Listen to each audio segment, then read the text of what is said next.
Skyrim was released by Bethesda Game Studios on November 11th, 2011, and this game was lightning in a bottle as it made them over $1 billion since its release, and it catapulted Bethesda into a league of its own.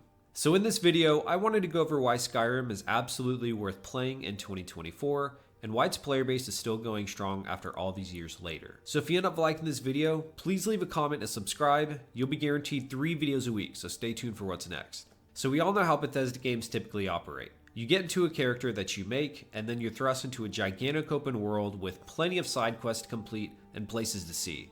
The main story is good, while being a little bit generic where, you're the hero and you need to save the world, but the side quests are where it's at. One of the side quests, like Barnabas the Talking Dog, was memorable and it was placed in a perfect location right outside of Falkreath. This way, the players would naturally run into the side quests whenever going to the city for the first time. And then you have other long side quests where it's its own branching story with the Thieves Guild and the Dark Brotherhood. And in my opinion, they're actually better than the main story itself. On top of all this, you have to mention the mods, which pretty much allow you to change or add anything in the game. So there have been entire new DLCs that have come out, and they're completely free, with brand new maps, new voice actors, new stories and quests.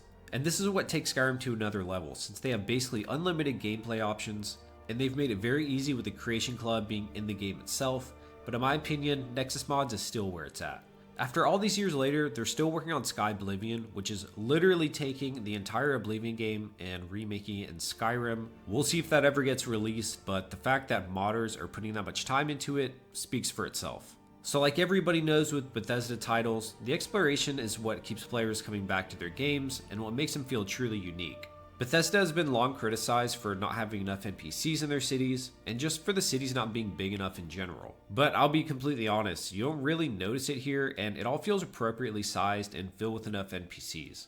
To accompany you alongside these night walks, the soundtracks are the best in video game history. The Skyrim composer is Jeremy Soule, and he made something that was really perfect for Skyrim, to the point where it just doesn't really make sense.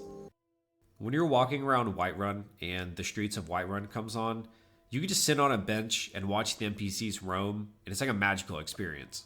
And luckily, it's not the kind of game where you feel like you have to rush and run everywhere. Personally, I don't even run at all. I just walk around the map because I like to take it in. I think in 2024, Skyrim's combat still holds up decently well, and it's obviously not the greatest in the world considering it's pretty floaty, but when you're using the melee weapons, it gets the job done. Where it's really at is using staffs and bows. That's typically my favorite way to play the game. But it's just fun because you have a lot of variety in what weapons you want to use, and whether you want it to be one-handed or two-handed, or like I said, bows if you want to be a mage and have fire and sorcery. It gives you a lot of options, and it definitely lends to being one of the reasons why people keep playing it over and over again. And personally, my favorite build is the Stealth Archer because I just like to sneak around and, like I said, take my time. And I will say the one thing that Starfield did right was their combat system. I think Skyrim would greatly benefit from that one, but it's not a big enough deal now to criticize it. So I've never had any issues with the combat system and have obviously found it fun enough and engaging enough to keep on coming back. So if I do any combat that isn't with a bow, I'll pretty much always do it with heavy weapons that do a ton of damage. At the end of the day, it's not a single thing that makes a Bethesda game great. It's a culmination of all the different things they do well that makes the game great. So these were just some of the things I wanted to highlight about what makes Skyrim so amazing and why I love it. I'm pretty nervous for the Elder Scrolls 6, but I like to think I'm a pretty optimistic person, so I'm just happy that we got Skyrim and that we can enjoy that forever. So if you like this video, please leave a comment as I respond to every single one, and subscribe if you'd like to see more content. Peace out, guys. Bye.